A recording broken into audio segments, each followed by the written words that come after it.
Well, hello, EKN Nation, a new edition of our EKN Debrief. It is episode number 102. It's Tuesday, October the 4th, 2022, into Q4 of the season. The event, of course, talking about today, one of the biggest events we'll have throughout the entire 2022 season, maybe in terms of sprint karting, the probably second largest race of the year, the Cup Karts North America Grand Nationals, the biggest four-cycle sprint kart race in the world. Newcastle Motorsports Park, home to the event this past weekend. What a battle it was. Fantastic weekend all around.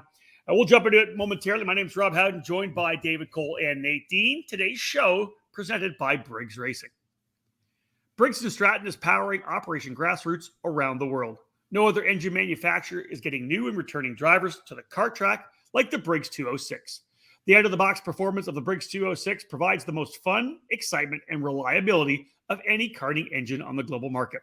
Learn more about the 206 engine and the history behind Briggs & Stratton's commitment to motorsports at briggsracing.com or on Instagram at RaceBriggs. All right, guys, let's get this thing underway. First event for the three of us to be trackside together. Nate, of course, coming on board a couple of months ago, and he was handling most of our EKN trackside coverage with the top 10s, you name it. But David Cole, you and I had a chance to go racing. This year's Cup Karts North America Grand National 6, a tremendous success. It certainly was, record year, a record event, once again, as it continues to just grow and grow.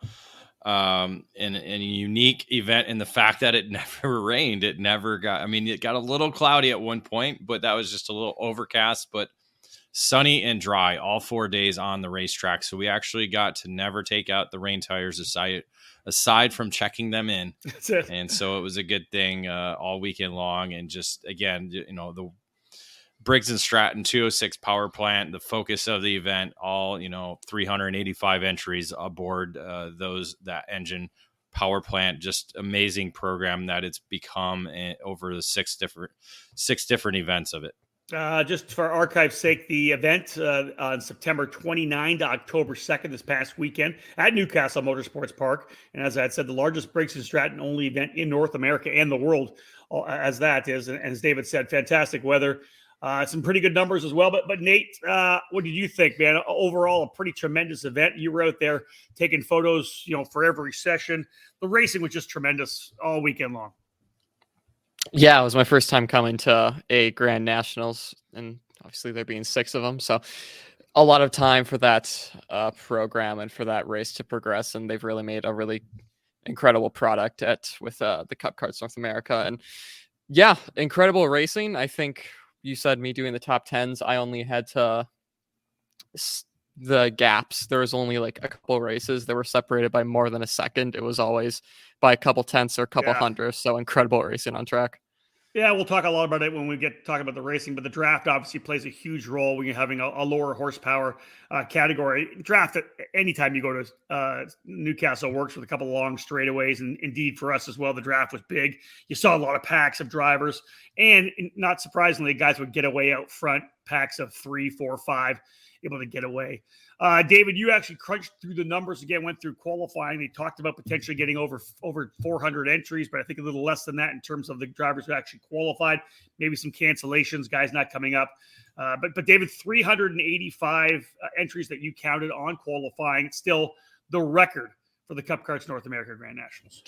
Yeah, by a number of 10 more than what we had in 2021. So again, setting another record for the 4th straight year of record attendance. So that's the positive. It was announced at the drivers meeting, 409 was the number.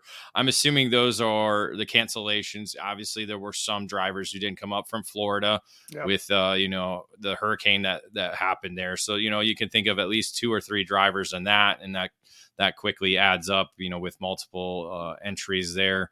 So, but yeah, 385 is a number set following the 8 categories that once qualifying was completed, with the largest being senior medium once again, this time getting up to 72. So not quite a record for that. We had 73 in 2020. Ironically, the COVID year, which was, again, it's been 71, 73, 63 last year, and now 72. So again, senior medium, the headline category for the Cup Karts Grand Nationals once again. Here's a pretty cool cross section if you just kind of look at the numbers as well. 15 drivers in kid karts. Of course, those young drivers just getting a feel for karting. They run a smaller track there, but awesome to have them there. 55 in sportsmen, 51 in juniors. So let's say under 15 years of age, you're looking at a pretty solid total there of over 115 drivers, right? To a certain 116 drivers under 15. Then you've got this senior light, senior medium, senior heavy, 68 in light, 72 in medium, which is kind of the middle ground, and then 40 drivers running the heavy category. And how about the amount of drivers over 35 years of age? So Masters and Legends lining up for 84 drivers. David, we talk about Masters racing nationally a lot with everything we cover, and it's on the downside right now. We're not seeing a lot of Masters drivers run big national programs. I think we'll see a lot, of course, in the Super Nationals, but this is big numbers for four-cycle racing to have 84 Masters drivers. Now, maybe a little bit less because a couple of guys did double duty, but that's some pretty good numbers for 35 and up too. Yeah, you have to look at senior and masters. And legends. Those are the only categories where you can have drivers doing multiple races. And we talked with Race Select prior to the weekend. There were over 50 drivers who did do double duty. So you're talking about drivers doing light and medium, or possibly doing medium heavy, or even the heavy to masters. And we even saw masters and legends drivers doing double duty there. So yeah, again, overall, you're looking at hundreds of drivers just filling up those 5 categories, and it's great to see the Masters and Legends, and I think that boils back to what Briggs and Stratton racing really is. It's grassroots level racing, and that's where again, depending on economy, depending on other different factors, people are electing to stay home a little bit more, or be at that different level of budget racing. And certainly, Briggs and Stratton provides, the entry level program, but also a great budget avenue for motorsports as well. David, I'll also throw in the physicality of it as well. The older you get, it's tougher, as you said, my arms are still hurting from 2 days ago. Yeah, 2 days and my arms are still a bit sore. Indeed. So again, folks, as we get things underway, Cup Karts North America Grand National 6, great weekend. Sunny and dry, a little cooler in the morning, but we got nice temperatures midday, big numbers. All in all, just a tremendous event. When we get back, we'll talk about some of the stuff off the racetrack. We have our edition of the Paddock Pass before we dive into the race report. Don't go anywhere. Just underway with this edition of the EKN Debrief. It all started in 1994 when former successful kart driver Albino Parolin decided to move his passion for karting from the track to his small workshop. That's when Parolin was born. Fast forward 20 years, and Parolin's passion for the sport led to the company rejoining international competitions as a factory team in WSK and CIK FIA races, with the aim of enhancing the research and development process, immediately achieving notable results around Europe, North America, and Asia, becoming the CIK FIA Asia Pacific KZ champion in the same year. Parolin USA is North America's source for Parolin products, and we run a factory team at all of the major Superkarts USA and Rock Cup USA events. The Parolin chassis lineup for 2021 includes the Invader Shifter, the Le Mans Tag single-speed chassis for junior and senior classes, and the 28mm mini kart for the cadet classes. Parolin has been winning races all over the world, and it's on top of the podium in the USA as well, with drivers like Kai Sorensen, Mateus Orjuela, and Alessandro De Tullio. Get on the chassis that's winning. Drive a Parolin. For more information, head to ParolinUSA.com.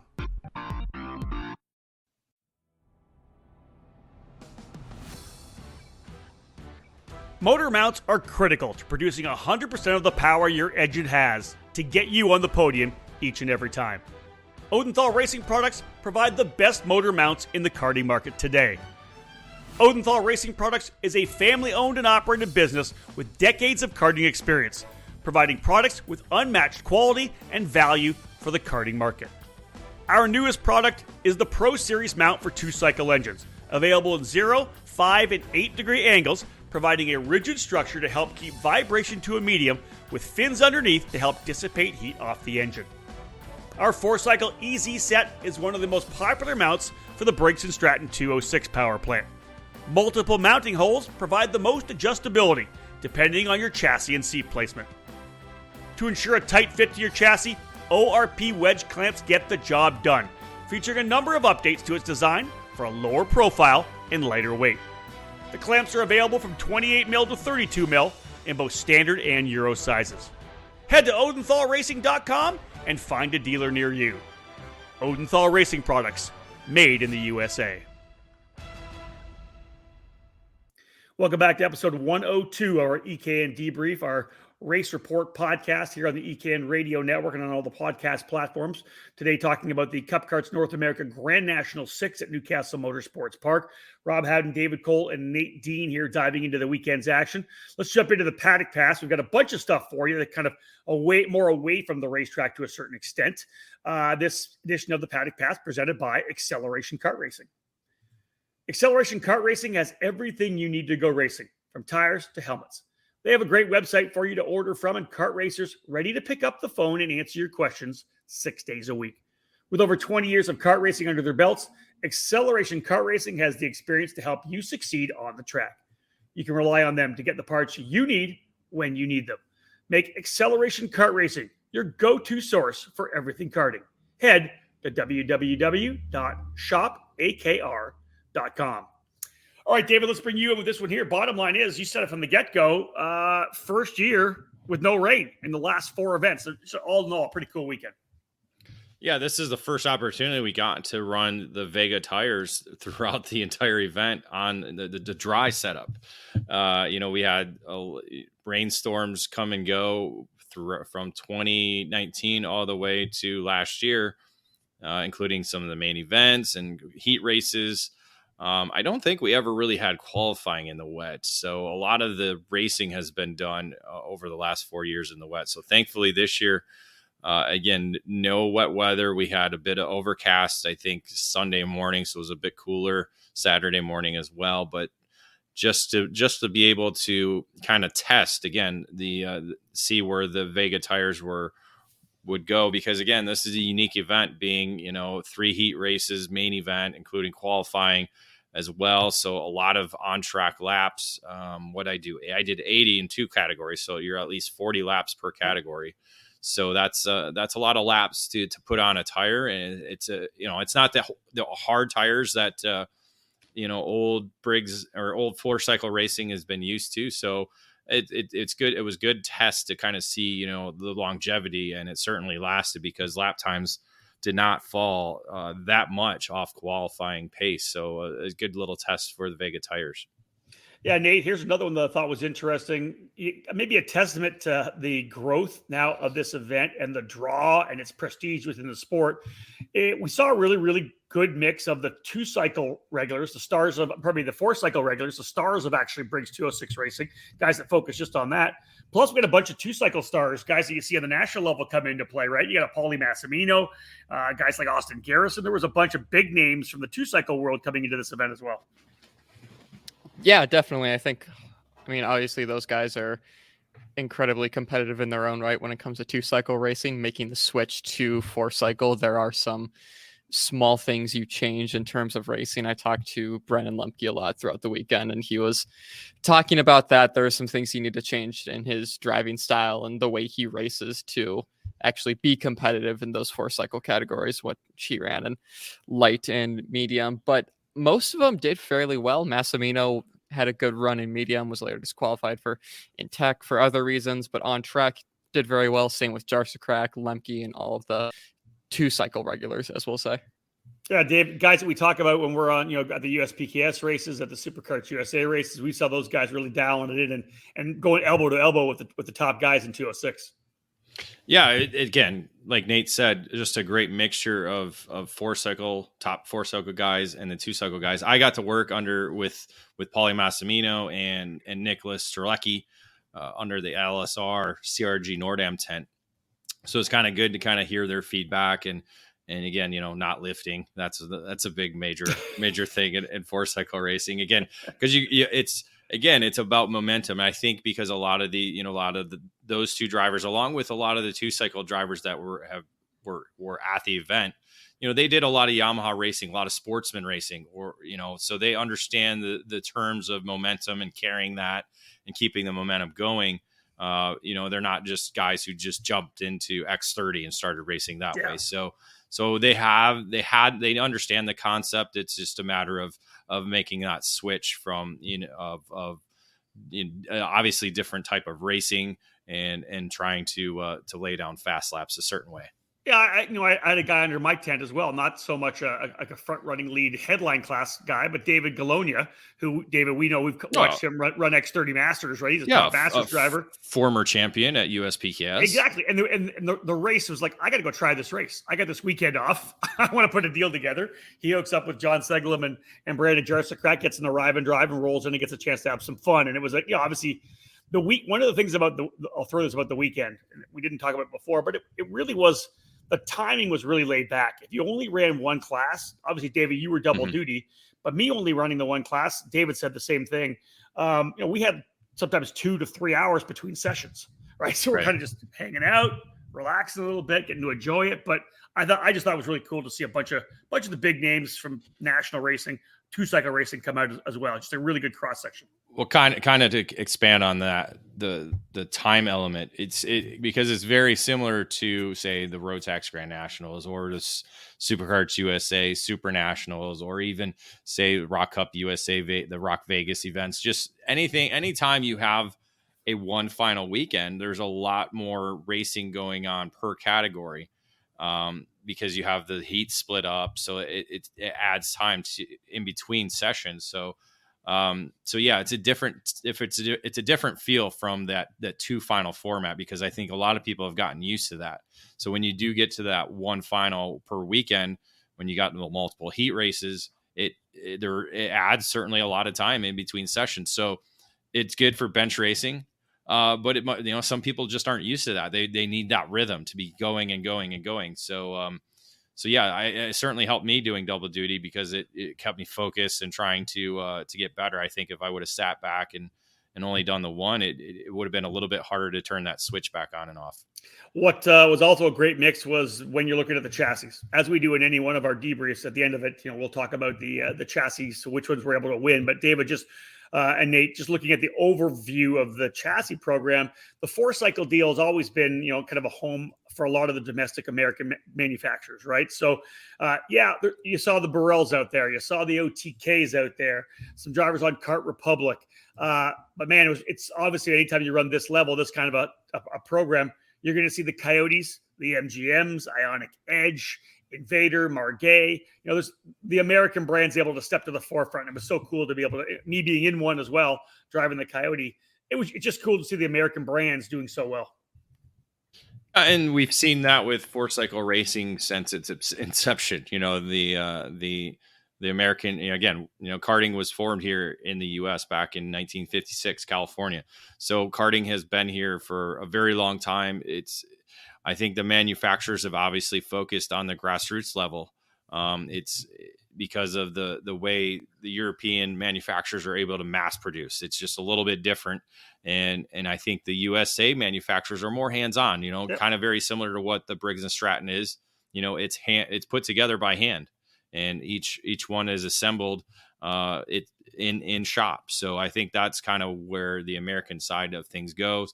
And yeah, as you mentioned, I think this event, the Cup Karts North America Grand Nationals, it has the most diverse range in terms of chassis, because you have all the European style chassis coming here, all the Americans. So you got to think at least 20 different brands racing here on the weekend. Again, this is the edition of our Paddock Pass, a little insider information. One of the little bits I got, David, I'm just going to throw this out here because I heard it in passing to a certain extent. I'll preface it by the fact that you and I talked to Greg Jasperson at the end of the weekend. Everything's all said and done. We were thanking him for the hospitality and congratulating him on a great event. You actually asked him, what's up for next year. And I think by the end of the weekend, David, he was probably pretty slammed in terms of being exhausted. Like, we'll talk about next year in a bit. But I did hear a rumor. Somebody talked about a potential for a Cup Karts North America Northeast program, which I thought was really interesting, right? They've got the North program, the South program. They launched Cup Karts Canada this year, which, and we'll talk about that as well, that they Cup Karts Canada actually releasing a three event schedule for this year, or for next year, for 2023. but I did hear word of potential Cup Karts Northeast. Did that happen across your path as well? I remember seeing something about the Canadian schedule getting released, and that was something I did miss on talking to Gerald Casely? Casely about to learn more. But that's something obviously we'll kind of dive into over the next week to get the full details and make sure that's promoted as much as we can. But yeah, regarding the Northeast, I wouldn't be surprised. Again, we got the South that was just created. Brett Spotty is behind that program underneath the Cup Karts North America banner, and it's seen a good growth over from the first year to the second year. And so again, Briggs and Stratton Racing is about grassroots level, and why not start putting together a bunch of racers to get together. Again, you only need I think 10 kart classes are good enough, and you put together a 3 to 4 race schedule, and you got yourselves a divisional. Yeah. And that's as long as you got good tracks that are going to work together, you got good staff that's going to be making sure things are done fair and proper. Why not? It can only help to get more people involved with Cup Karts, and also just involved with the 4-cycle side of things as well too. Nate, did you happen to hear anything about that as well? I know you were out and about throughout the paddock quite a bit. No, I didn't hear much about that with how busy my weekend was, but I think it would be cool. It would be cool that, Cup Karts obviously expanding so much in the past couple of years, and obviously it's a successful program. And if they were to do that, that would probably be even more entries for the Grand Nat 7 next year. I know some of the higher ups were shooting, I heard 450 next year as a goal, and it's a big goal, but with that new series that could potentially be forming and 4-cycle racing continuing to grow in North America, I don't think it's out of the doubt. So just to throw it out there, I'm on the Facebook page right now. Gerald Casely from Cup Karts Canada division did post yesterday that what they've got right now is a June 10th, 11th event at Trois Rivières, Three Rivers, July 8th to 9th at Lombardy Track in Ontario, and August 5th to 6th at Goodwood. So that's the lineup we got from the guys at Cup Karts Canada, which are very interesting. Continuing into this edition of the Paddock Pass, David, and I got a chance to run with him. In fact, he was my goose to my Maverick. He was my wingman to the main event. But talk about cool. We're talking about Briggs and Stratton, Briggs Racing. Dan Roach, who's the director essentially of motorsports for Briggs, was there and racing this weekend. Not only was he there to promote the product, but he was actually racing the product, which I think is amazing. It's like us getting out to get a chance to race with eKarting News. Dan Roach was in the Legends class with me, pushed me around for half of the main event on Sunday. I just think that's a really, really cool addition to this weekend. Yeah, why not understand, what the competitors are feeling and what they go through the Grand Nationals, then to race it. That's why we've done it. Yep. to under, not only for personal reasons, but to to understand what the racers are going through, and to be there firsthand. So to see Dan behind the wheel, we know he's been a longtime racer, and certainly one of the test drivers for Briggs and Stratton as well too, at the Briggs and Stratton Motorplex up there at Road America as well. So it was great to see him again. I didn't, nobody knew, I don't think, until I think I was going to see you on grid for your first practice session.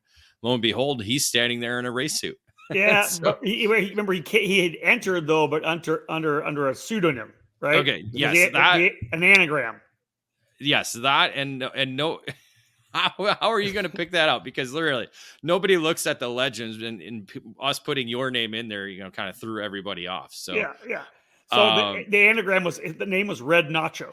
Yes. So he using all the letters from his name, it was red. It wasn't Dan Roach, it was Red Nacho, which I thought was flipping hilarious. And now that I see it, it's literally above your name. Exactly.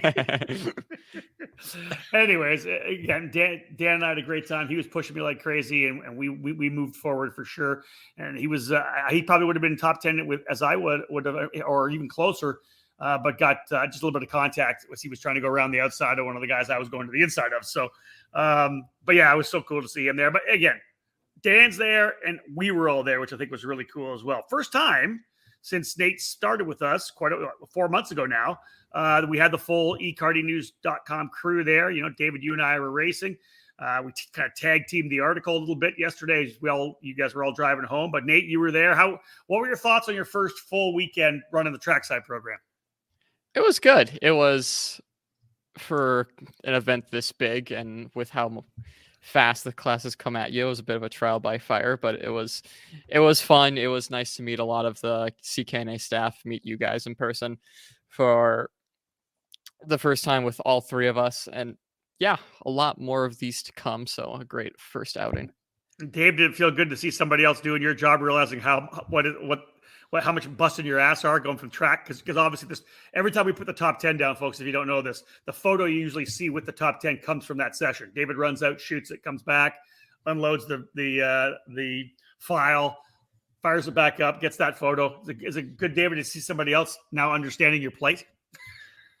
Yeah, yes and no. I will say I kind of missed it because it's always that one thing that I do race weekends. And so, yeah, normally I would do it Sunday during the main events. I would, because of the whole hectic schedule that is practice and heats and everything, I would wait till the main events. And so, yeah, it was a bit weird not doing that. So I went out and did some videos and a couple photos for Instagram. So I at least did some work this weekend because I didn't want to feel like I was the third leg that was doing nothing all weekend long.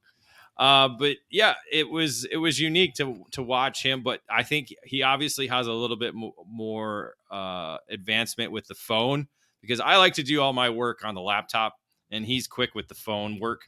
So he was right there. I literally came off the scales in the senior heavy, I think, qualifying session. I'm like, what are you doing here? He's like, I'm taking photos and posting the top 10. I'm like, oh yeah, I guess you can do that with your phone.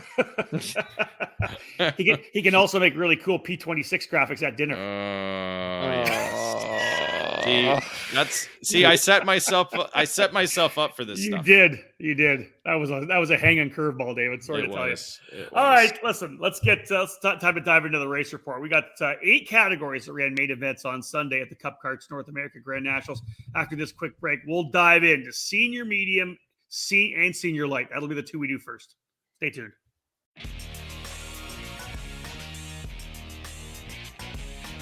All over the karting world, everyone knows OTK is the gold standard for quality and performance.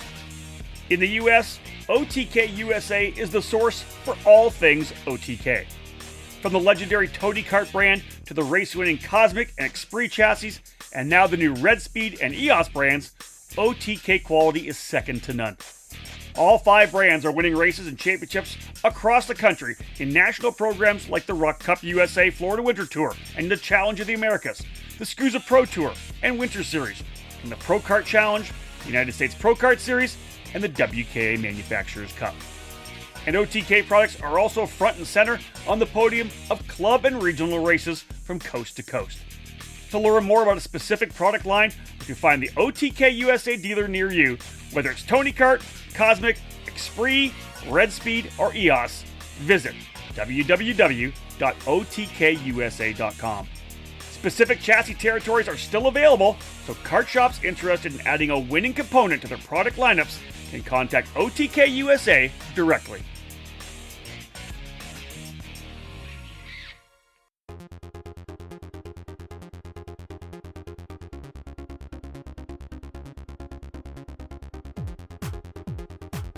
You can buy all the latest and greatest products on the market, but when you're karting to win, it boils down to one thing: you, the driver.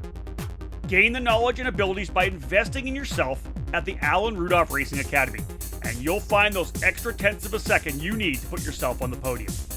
The school was established by SuperKarts USA Hall of Fame driver Alan Rudolph, with decades of victories and championships in multiple forms of the sport, including other disciplines of racing. The Alan Rudolph Racing Academy, located at the Speed Sports Racing Park in the metropolitan Houston area, is designed to teach driving skills at all levels. The instructors of the Academy have decades of racing experience and educating drivers of all ages. Classes at the Academy will teach the concepts and skills needed both behind the wheel and off the track. From the beginning kart racing experience and intro to karting courses, to their advanced 1-day and 2-day courses and karting clinics, the Alan Rudolph Racing Academy can improve the skills of any driver. For more information on the specific programs that the Alan Rudolph Racing Academy can provide for you, head to speedsports.com and click on the Racing Academy page. Be sure to follow the Academy on social media by searching for Alan Rudolph Racing Academy. Welcome back to episode 102 of the EKN Debrief, our post-event race report podcast here on the EKN Radio Network. Time to dive into the race report of the sixth running of the Cup Karts North America Grand Nationals. Rob Howden, David Cole, and Nate Dean here with you. We'll start with the presenting sponsor of this race report section, RaceLab. The new face of competitive karting in the Pacific Northwest region is RaceLab. The full-service karting operation is located at the state-of-the-art Kartplex facility in Oliver, British Columbia, Canada, providing everything you need to hit the track or put yourself in a successful driver development program. RaceLab is the official North American distributor for the TB Kart chassis brand, providing the full range of models from Kid Kart to Shifter Kart. Villeneuve Racing Karts is their flagship product, available only through RaceLab. The brand carries the name of Formula One champion and Indianapolis 500 winner Jacques Villeneuve, with each model produced by TB Kart. Follow RaceLab on social media on both Facebook and Instagram, or load up their website at www.theracelab.ca to learn more about TB Kart and Villeneuve Racing Karts. RaceLab, race with us, win with us. All right, guys, let's start off with the big show. Senior medium, 72 entries. David, some big winners in the past. Colin Warren, who was a factor throughout the weekend. Jeremy Warren, the legend Gary Lawson, Jordan Pryor, Jacob Donald, and we already mentioned Colin Warren had won twice in the category. 72 drivers in the field, and when I got a chance to be on the mic just briefly with Dave McIntyre, we just kept saying because light drivers running light and medium, and heavy drivers running heavy and medium, the senior medium class truly an all-star race for four-cycle racing in North America.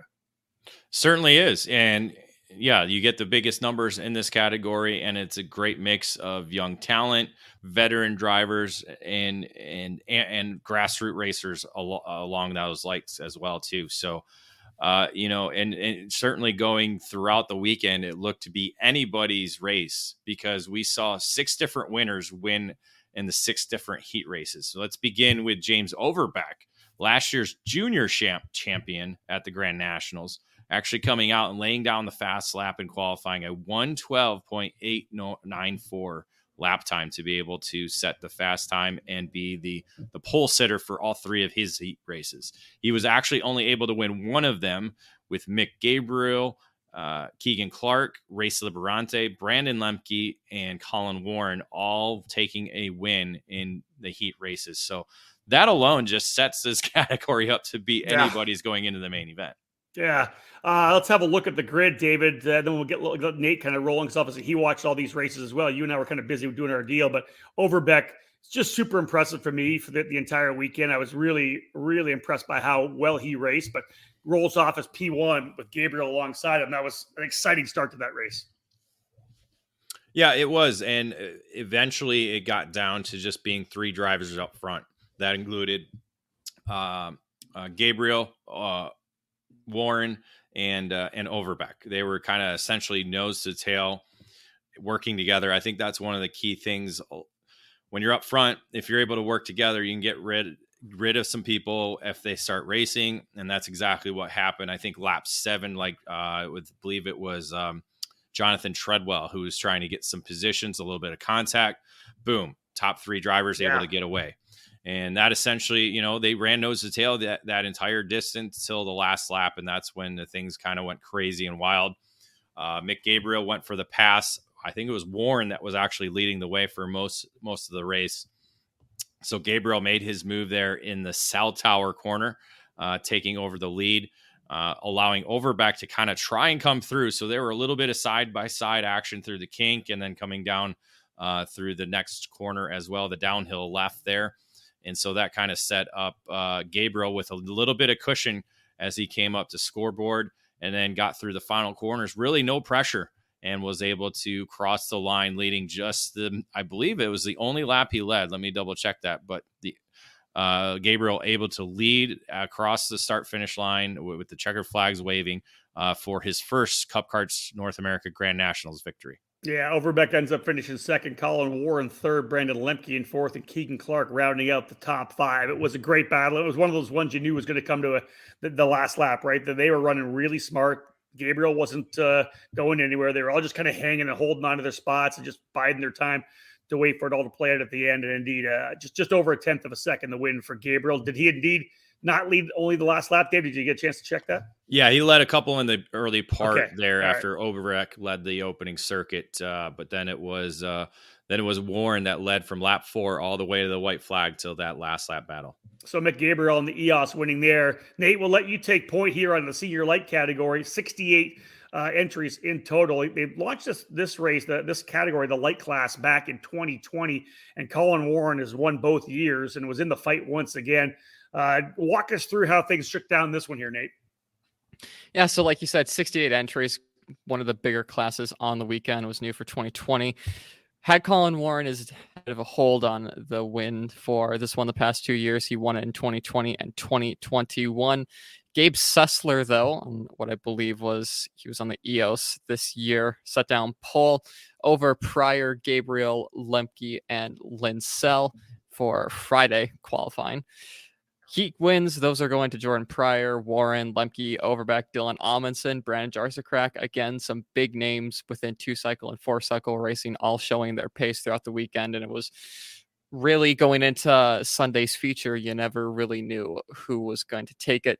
The grid for that, Overbeck and Lemke were on the front row, then Sussler and Pryor on the second. Warren, who won the past 2 years, had his work cut out for him, starting on the third row.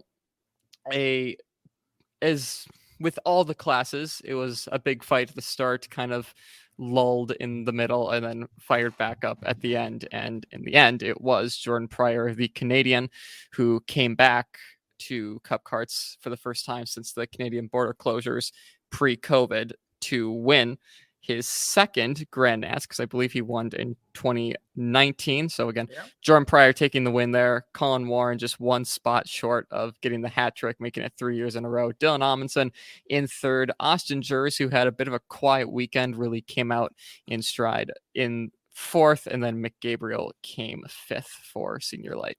Hey, David, how about that last lap? Because I know that wherever I was standing watching it, they went 3 wide at one point. And everybody's like, whoa, when they were coming out, I think, into scoreboard or whatever. What a wild final lap that was. Correct. It was coming into the scoreboard corner. They were dicing it up through green, came over the hill, and it was 3 wide into scoreboard. And Pryor was able to make the move from third to first just in that corner. And Gabriel was right there, and he got a little bit wide, kind of not necessarily shoved, but drifted wide and was left to hang out on the rumble strips there, and kind of ran out of room when they got to the end of them. So he dropped the wheel in the dirt. That allowed Warren to move up into that second spot, and Gabriel fell back to fifth with, as Nate said, Dylan Amundsen and Austin Jers coming up to third and fourth. Yeah, just some good racing in both the medium and the light categories. Time for another break, folks. When we get back with more of the race report presented by Race Lab, Senior Heavy, Masters, and Legends. We'll bang through those 3 events, and we'll tell you who was able to come out victorious. There is no other brand in karting more recognized across the globe than Rotax. Race Rotax is proud to provide the platform for Rotaxians to compete across the U.S., from the grassroots level all the way to the Rotax Grand Finals. The road to Portimao reaches its final stage on the October 7th to 9th weekend with the Rotax U.S. Trophy Final event. Newcastle Motorsports Park in Newcastle, Indiana is the site of this inaugural event, bringing together competitors from the Trophy Series East and Trophy Series West, as well as Rotax racers from Canada, Mexico, and other countries from around the world, all to battle for 12 tickets to the Rotax Grand Finals. The 2022 Rotax Max Challenge Grand Finals will take place in Portimao, Portugal on November 19 to 26 for the 22nd edition of the Olympics of Karting. Visit racerotax.com to learn more about each Trophy Series program and the Trophy Final event. Race Rotax. Together, we ride.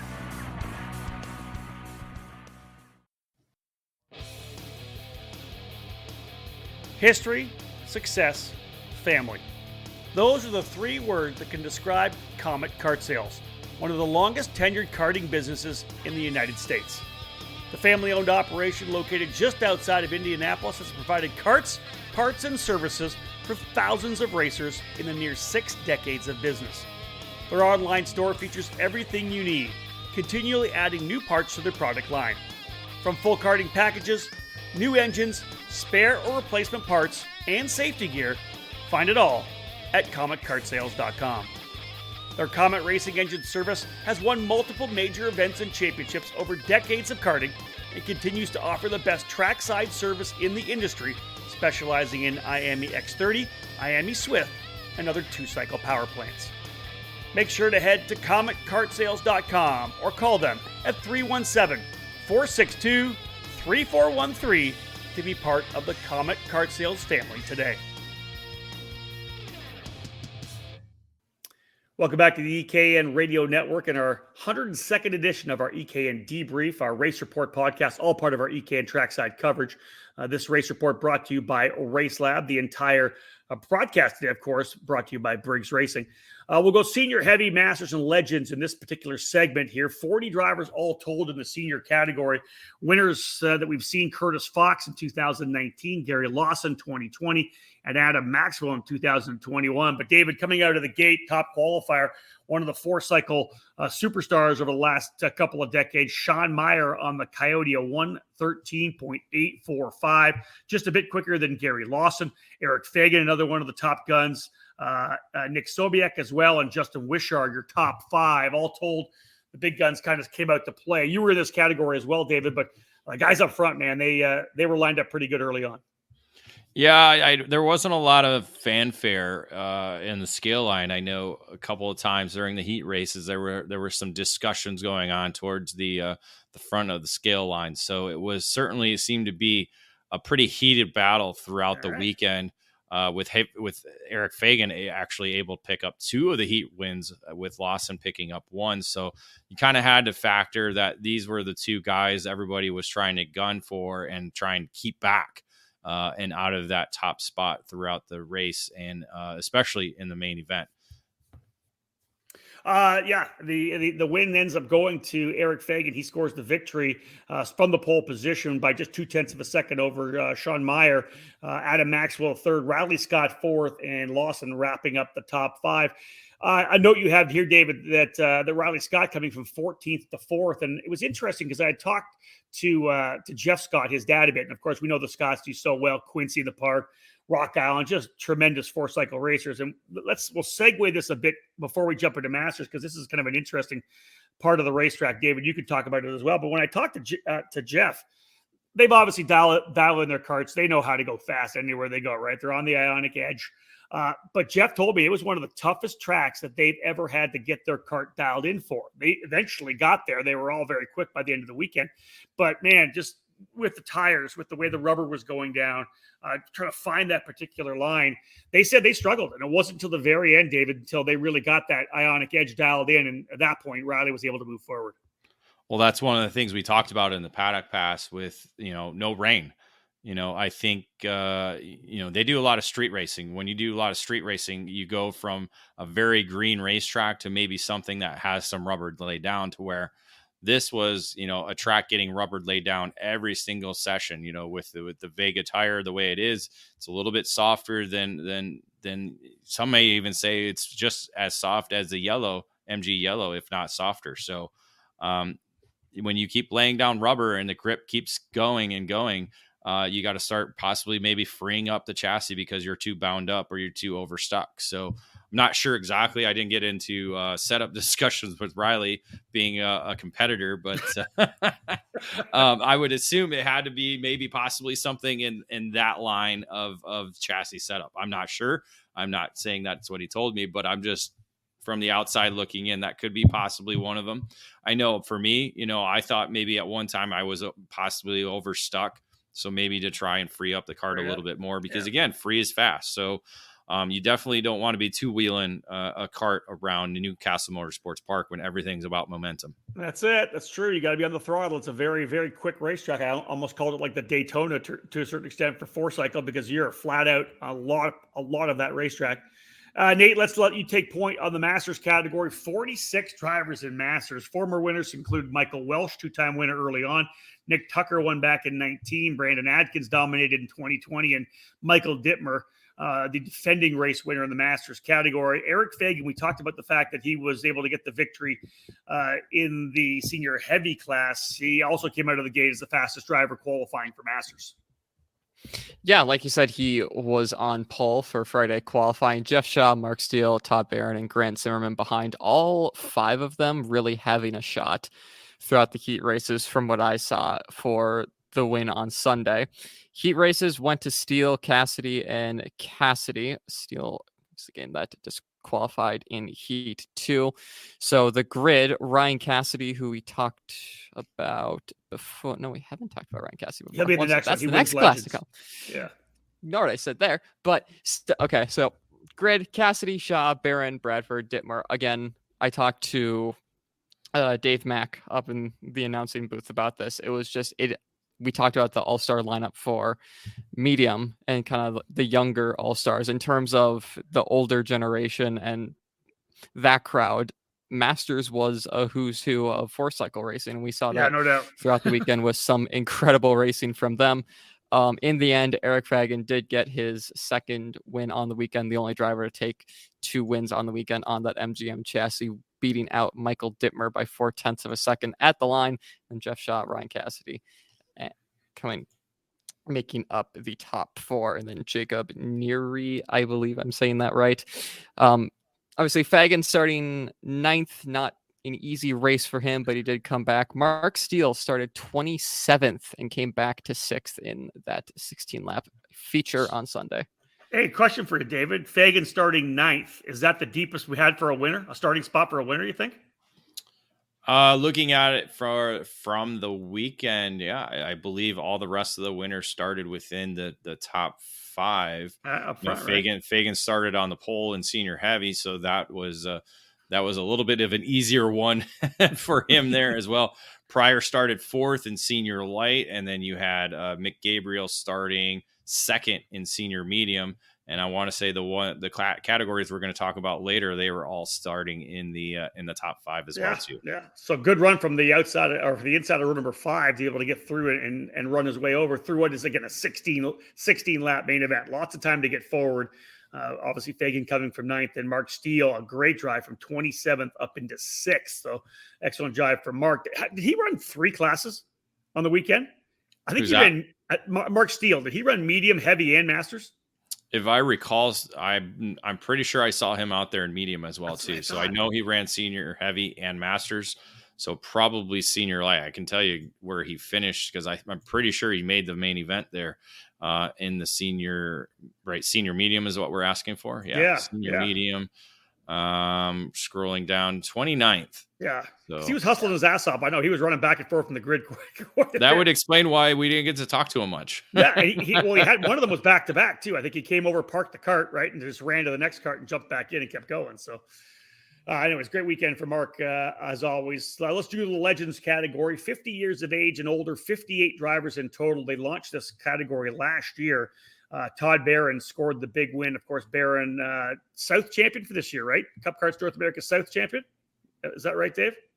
I'm sorry, say that again. Todd Barron, South champion for Cup Karts. Yeah, North Todd America. Barron was South champion. Ryan Cassidy, the North champion. So and Matthew Demers, the Canadian champion in the category. But that's Masters. He's in Masters. Masters, yes. They had I don't think they had Legends in Canada this year. The bottom line is this on this particular class, Legends. It was all about Ryan Cassidy. He essentially won all 4 sessions or 5 sessions, qualified on the pole with a 1:14.702, all 3 heat races, started on pole. And in talking to James Perkins afterwards, he said, there's nothing I could do. Perkins ran second. He just said, Cassidy never made a single error that I could capitalize on.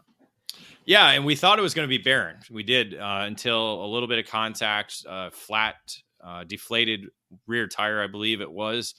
So he only could last a couple of laps before the handling went away and the air went and left the tire as well too. So unfortunate DNF for Barron, who was looking to be a back-to-back winner in this category. So we thought it was going to be those two that were going to be battling up front, but it ended up being three drivers with Perkins and Eli Yanko sitting right there on Cassidy's bumper the entire time. But again, as you said, nobody made any move, nobody made any mistakes, and I think that was the biggest element in the way the race shaped out. Is all three ran pretty similar pace throughout the 16 laps, and Cassidy just was a machine all weekend to be able to race Legends, Masters, and I believe he also raced was it lights or medium?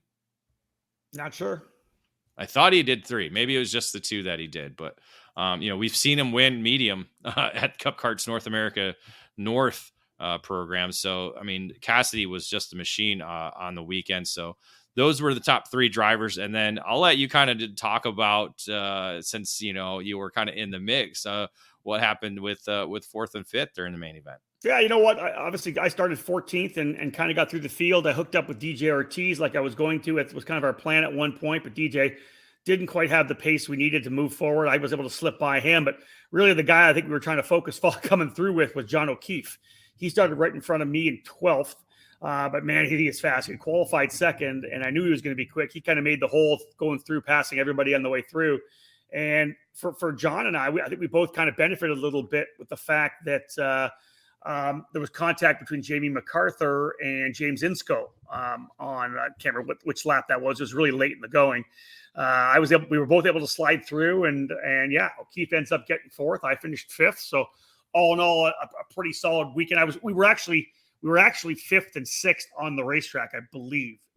But Jamie got the penalty for the contact with James, who had fallen back, and had moved them back, I think, to 6th and 7th in the order, or 8th and 9th, or something like that. 6th and 7th. Yeah, James ended up classified in the 6th spot, Jamie in the 7th position. It was O'Keefe who was able to cross the line in 4th, because it was MacArthur that was just ahead of you in 5th. Yeah, so I think O'Keefe was able to get James was able to get both MacArthur and Insco when they got together, because James Insco didn't go all the way off track. He was kind of 4 wheels off and kind of jumped right back on. We were able to just sneak through. So yeah, all in all, a decent weekend for me to finish up P5. But Cassidy was really the guy to beat. Really impressive. Again, the guy's a veteran, right? He's a legend in the legends class. Let's put it that way. Yeah. Again, he's a machine. The guy was just, cranking out fast laps after fast laps and consistent. And I think that was the key to be able to stay up front all 16 laps in that main event. All right, another break, folks. When we get back on the Race Report, brought to you by Race Lab, we'll have Junior, Sportsman, and Kid Kart. We'll cap up the Race Report section after this quick break.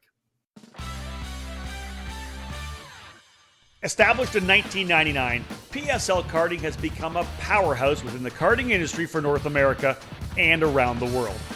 PSL Karting is your complete source for all Burrell Art products as the North American importer, providing this top quality product through both their expansive dealer network or through the PSLkarting.com online store. Whatever you need is available 24/7 online, including safety gear, parts, components, and full karting packages. All 3 brands, Burrell Art, Ricardo Kart, and Charles Leclerc Karts, are in stock and ready to hit the track.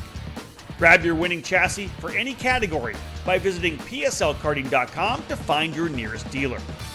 PSL Karting is always looking for interest in new dealers and teams to help create new business relationships.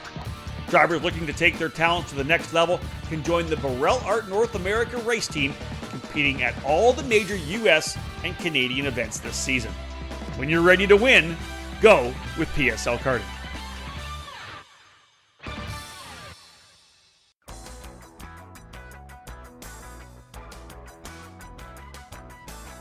In racing, experience is priceless. Franklin Motorsports is a leader in the karting industry with over 50 years of combined karting experience, and we can provide you with everything you need to go racing. With a large online product selection, select track support events, and a wide variety of shop services, Franklin Motorsports is your complete karting source. Check out our online store at www.franklinkart.com, where all our products are just a mouse click away. We're constantly adding to the growing product selection on the online store, and we ship daily to ensure products get to you quickly. We specialize in IAME engines, Tillett seats, ceramic products, driveline branded products, Briggs & Stratton engines, OTK products, and of course, the championship winning Merlin chassis. In our online store, you'll find a variety of items to fill your karting needs. Franklin Motorsports is also known for our wide variety of services and is home to Innovative Engine Works by FMS, our in-house engine service department. Frame straightening, kart prep, and dyno testing are all services offered regularly at Franklin Motorsports. For all things karting, visit franklinkart.com.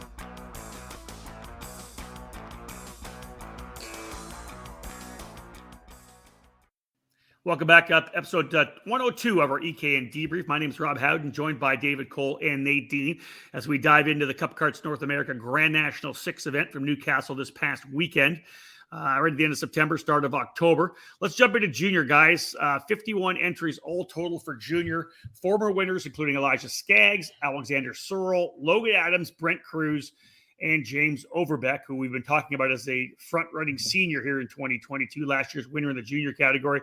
David, Eli Warren, a former eKarting News Driver of the Month, coming out of the gate and was really in the fight all weekend long.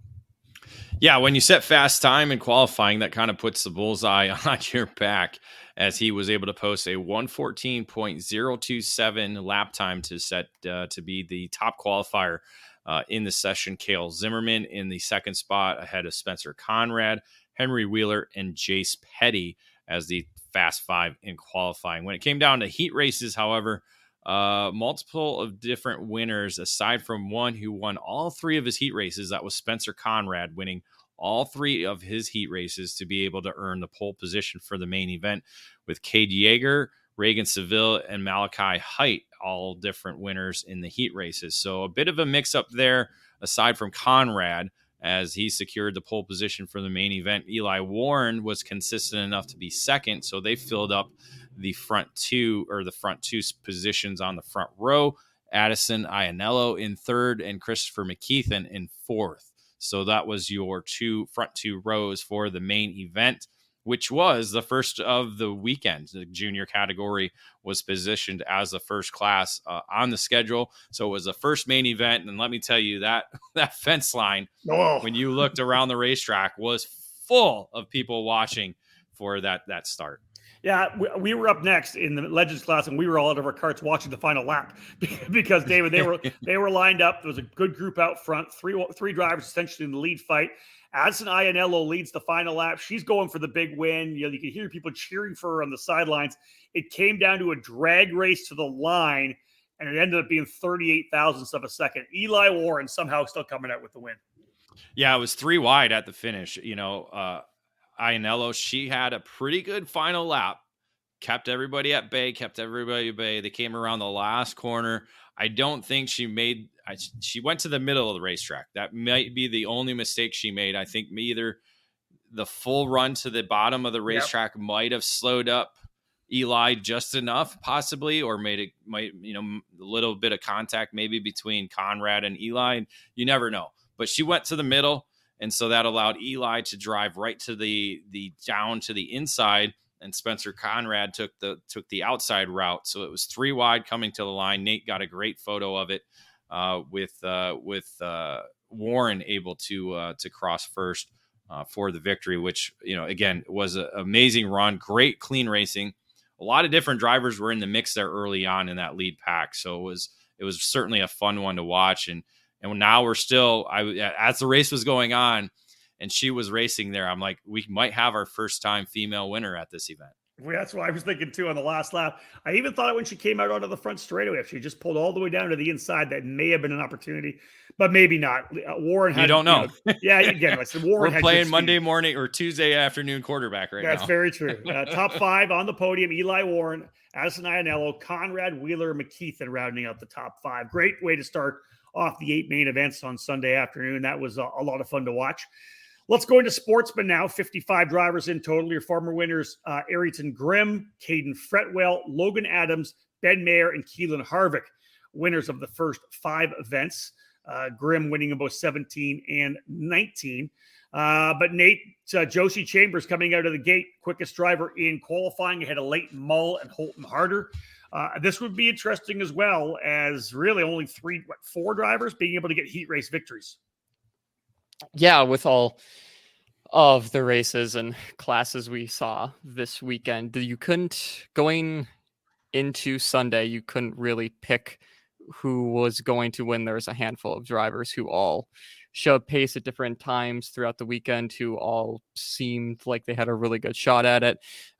Shad, Wargo, Shad gained another win, and then Malkuit and Harder all getting heat wins. So it was still up in the air going into the final. Brady Shad was on pole next to Derek Wargo, and then Holden Harder, Malkuit, and Chambers were your top 5 going into the 16-lap main event on Sunday. In the end, by 0.02 of a second after a drag race to the line that we saw so many times this weekend, last month's EKN Driver of the Month, Isaac Malkuit took the win over Wargo. Landon Buer came in 3rd, then it was Shad and Chambers in 5th. Malkuit was 21st in qualifying, and he came back throughout the weekend. He was struggling for pace at the start of it, but throughout the weekend, throughout the heat races, he found that, and obviously getting his first, I believe, Grand Nats win for him. Yeah. And he and Wargo were 1-2 by lap 5 of heat 1. So, David, there you go. If you qualify 21st, you're not done yet. You're still in the fight, right? You're still in the fight. You got to keep digging. Well, but you also, you have the talent and skill that Ike has. It's certainly a possibility that you still have to have that. And because coming into the weekend, he was one of the favorites. He came in as a podium finisher last year. So looking to be back on the podium again, was one of the favorites. So yeah, again, not quite. You can always work. That's the great thing about heat races, and because it was progressive, he didn't have to start back at that same position throughout heat races. So he got that first one done with, got to move up, through that heat race, and then be able to pull off 2 more victories after that, or 2 heat wins to move himself up into, I believe it was, 4th spot he started the main event for. So, again, him and Wargo, they hooked up again. As long as you hook up and don't make any dumb moves and stay at consistent pace, you're able to break away. And that's exactly what they did. And Wargo just a little bit short there at the line, but it was a great race between these 2 drivers. All right, David, let's wrap things up with the Kid Karts. I'm not sure if you watched this race or not, but 15 drivers in total in Kid Kart. Brady Shad won back in 17, Jacob Scheibel in 2018, Sawyer Chambers in 19, Summit Rossiter and Camden Clay, the 2 most recent winners. But Henrik McKay out of the gate with the fastest lap time of 44.800. I love the standing start that they do coming off the grid as well, but it was just fun to watch these guys and girls out there having fun. Yeah, and if you haven't watched Kid Kart Briggs racing, they're on the limiter the entire lap. So it really boils down to the drivers who's able to hold it through and not scrub off too much speed to be quick. Braden Clossy was the driver to pick up all 3 heat race wins, so it was a good start to the weekend for him. He led the opening couple of laps, but Parker Stewart was able to get around him by, I think, lap 4. And then from there, Stewart led the remainder of the race to be able to score his first Grand Nationals victory in the Kid Kart category. Yeah, Liam 4 ends up in the 3rd spot. It was Henrik McKay, who was the fast qualifier in 4th, and Giovanni Florita rounding out the top 5. All told, some great racing in Kid Karts, and those are names that we're going to see, of course, coming up through the ranks. We talked about the fact that Brady Shad had won Kid Kart in 2017. He ended up being on the pole for the main event in Sportsman this year. So these are the drivers we'll be talking about for the next decade running in this Cup Karts North America program.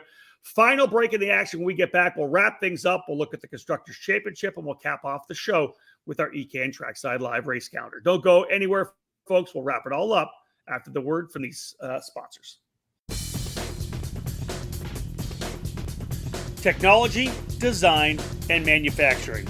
These components make Kart Republic a world champion.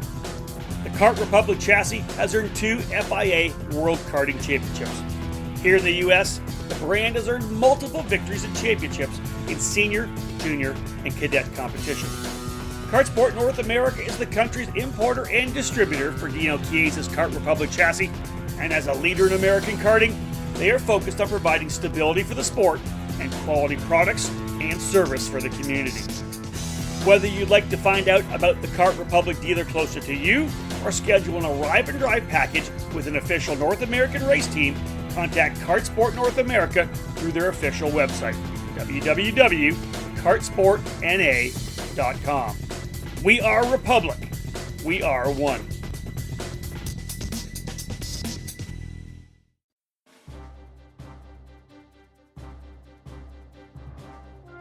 Powered by technology, DID racing chains have a worldwide reputation for superior quality and reliability.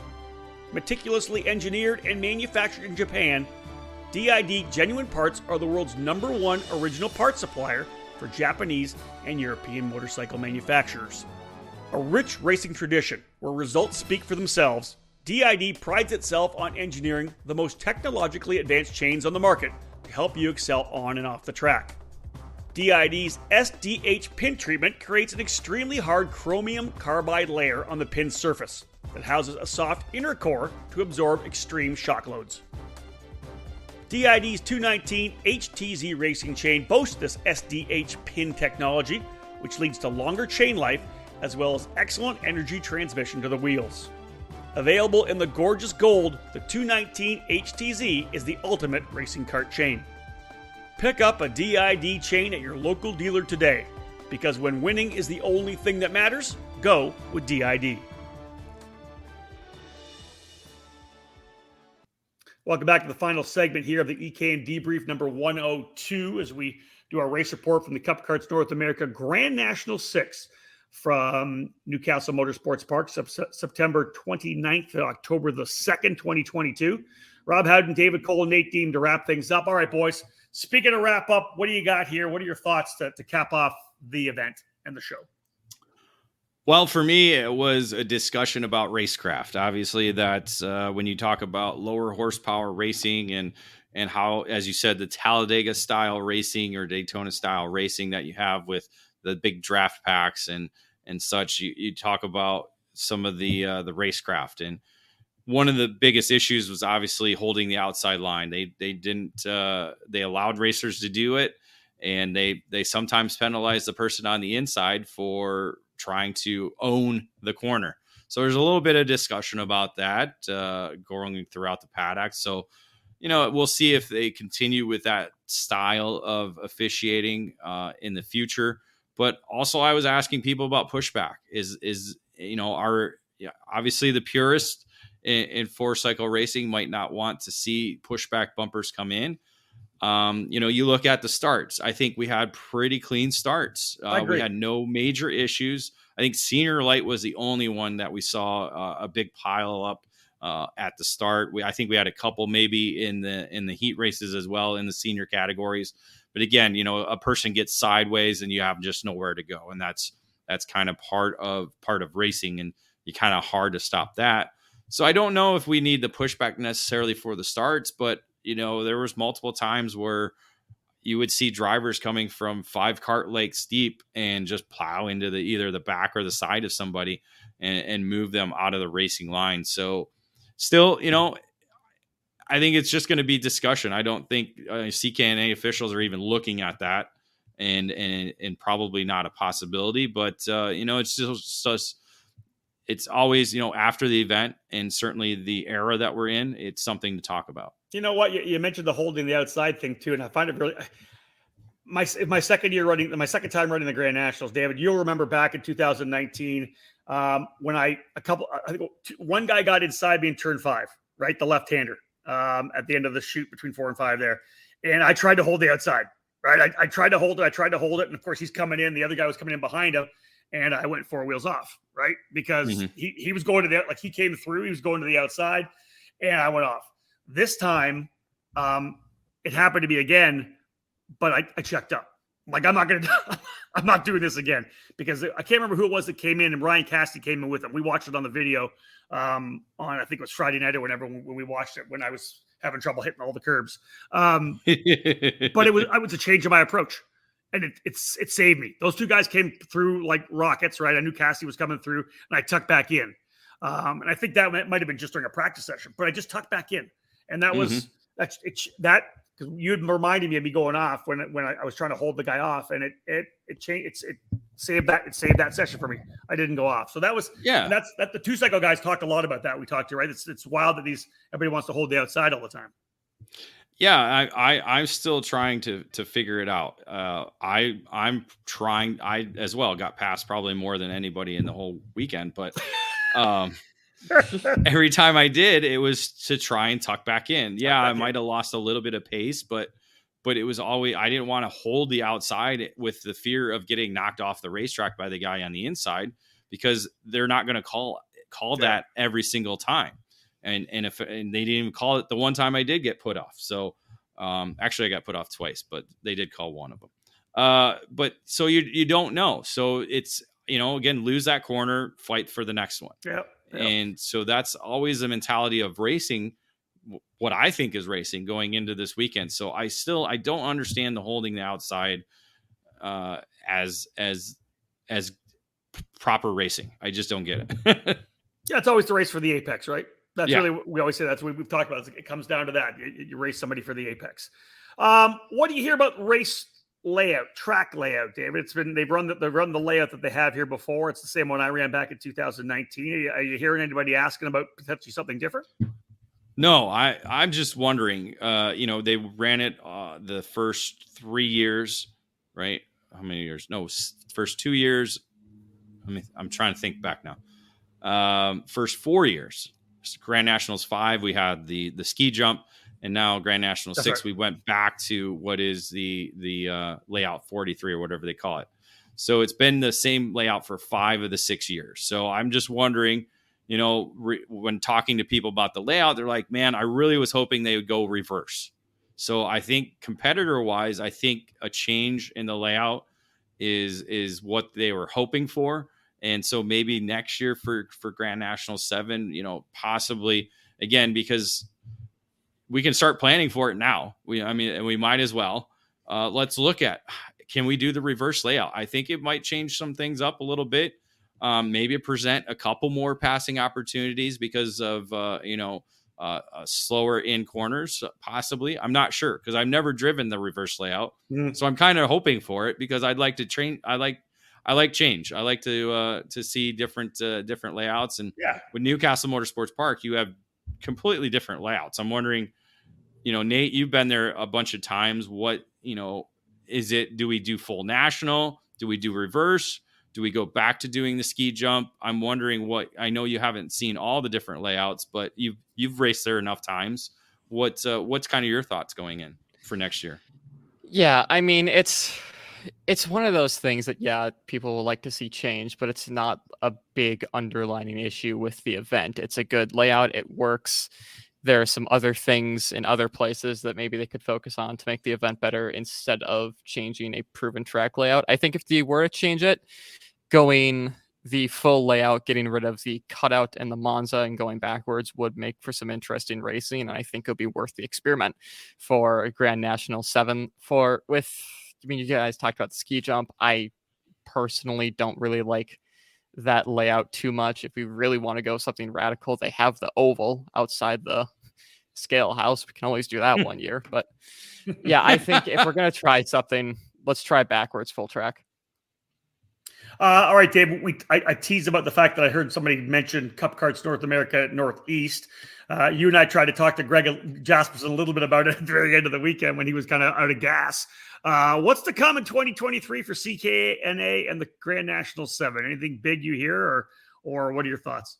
Yeah, they're going to be working on getting a 2023 calendar out there soon. Obviously, last year when we were at the event, they had 2022 calendar set and ready to go. Yep. So they're still kind of tweaking some things. So I would expect to hear something within the next week or two, possibly to kind of confirm, the South program, the North program, and of course the Grand Nationals or any other events that they're going to be hosting.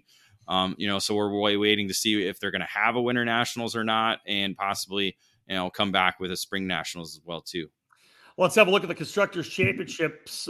7 brands all total getting race wins, David, on the weekend for the 8 main events. All told, MGM out of the gate wins our tops at least with 2 victories. Yep. Sorry, I just lost my screen. There we go. Yeah, MGM with the 2 victories with Eric Fagan, so that helped to put them on top because it was a pretty diverse field in terms of chassis winners on the weekend. We got EOS with the Mick Gabriel victory, Jordan Pryor getting Burrell Art a victory, Coyote with Ryan Cassidy, Red Speed with Eli Warren in the junior category, Kart Republic with Ike Malcutt, and Nitro Kart with Parker Stewart in the Kid Kart division. Yeah, all told, again, a couple of different wins for American-made chassis, a couple for the OTK brand, but all told, a pretty good spread in terms of the drivers or the manufacturers able to get wins. All right, let's cap things off, and we'll have a look at where we're going for the remainder of the year. The EKN Trackside Live Race Calendar presented by CRG Nordam. CRG is one of the most iconic brands in karting, and we're primed and ready with new material and a never-ending focus on winning. CRG Nordam is the North American distributor for all CRG products. Based outside Houston, Texas, CRG Nordam supports CRG dealers across the continent, reaching every corner of North America. Check out the new CRG KT5 for tag and shifter racing, the Black Mirror for cadet competition, and the FS4 for Briggs. Longtime CRG drivers will be happy to know that the CRG Road Rebel, the standard in quality and performance, is still available. For more information on the CRG product line, head to www.kartcrg.com, or to inquire about a North American dealer near you, please email us at info@kartcrg-nordam.com. All right, DC, crazy to think we roll in here to Q4 of the season, and there's only 2 races that remain on the docket. October 7th, 8th, and 9th. This coming weekend, the Rotax U.S. Trophy Final at Newcastle Motorsports Parks. I'm still here. I didn't leave. I'm still in the Airbnb. I'll see you probably on Thursday. We got Rotax Team USA members to get locked in, and some open tickets still available as well.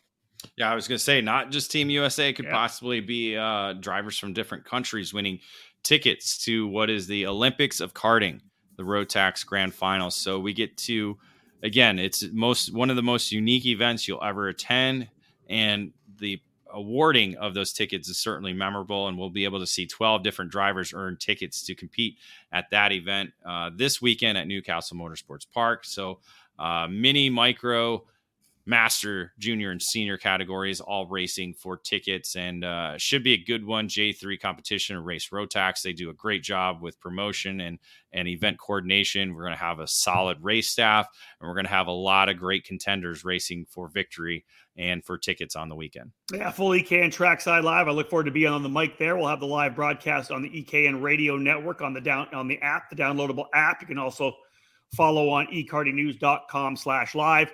And then, guys, all 3 of us will be back together. The granddaddy of them all, the 25th running of the Karts USA Super Nationals at the Rio All Suite Hotel and Casino in Las Vegas, November 16th. The 20th will cap off the season there. Just crazy to me to think this is the 25th Super Nationals. Yeah, it's going to be historic. That is for sure. It's going to be one for the memory bank. You know, we just saw Karts USA and iNovation with Chris Ortenberger putting up the poster. Those are, again, things you need to have in your garage or your man cave to have framed up and put up on the wall. So that's, that when you see the poster, now we're getting in the colder months, you're thinking, man, I need to warm up. What better way than going to Las Vegas? So, yeah, right. Just excited. It's still over a month away, but counting down the days to be able to be trackside once again at the Rio. Yeah, I'll just throw one out here for all the guys in KA 100 when we in the Masters category, getting that put together, because I'll obviously be racing in the Masters class. I know could be past this now, but I know last time I checked about a week ago we were at 44. So a full field for KA 100 Master. They opened up shifter. It's going to be massive as well. The numbers for this year are going to be just absolutely insane. Yeah, the pro shifter category with 88 drivers. I mean, we've never had this amount of drivers since the old school days of when you guys were at the rock pile. So since I've been going in 2004, we haven't had these kind of numbers in the headline shifter category ever. So that's going to be an exciting part. Watching that LCQ at night under the lights is going to be phenomenal. I can't wait to see that. But just because, again, there's going to be so many different drivers in the hunt. because there's going to be so many big names there. And then all the other different categories, we're literally almost sold. I think they're almost sold out for every single category, aside from, I think, Master Shifter. But even there, they're going to have 20 to 30 guys that are going to be going tooth and nail trying to get that victory. So Yeah, excited. They sent me a text. I'm trying to find who I can't find the text somewhere. Master Shifter's already over 30. It's it's 30, 31. So sorry, I have the number. Yeah, I have the numbers, unofficial numbers. Yeah, 31 there. KZ is at 82. X30 Master at 41. So that's going to be sold out here. X30 Senior at 76.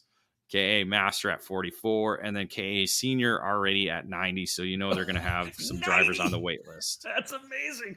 So yeah, we'll look for maybe an update maybe next week. Obviously, we're busy at the Rotax event here this weekend, but late next week, we will bang out something with Scusa just to kind of give people an update of where we are numbers wise, because it's just going to be amazing. Nadine, what are your thoughts heading to Super Nats with us this year?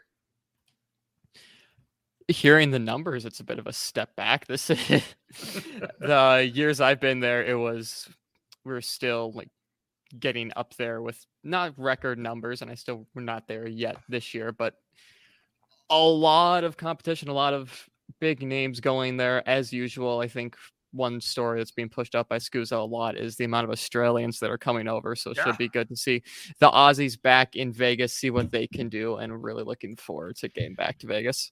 Well, we're all ready for that one for sure. That'll cap off our EKN Trackside Live program for the 2022 season. Of course, Kart Chaser will be doing the broadcast. I'll be with them. We'll have all of our coverage there as usual. I'm looking forward to announcing my 25th edition of the event, plus getting a chance to get behind the wheel to cross a bucket list off of my personal racing career as well, get that Super National started. Looking forward to it, running with Rawlson Performance Group.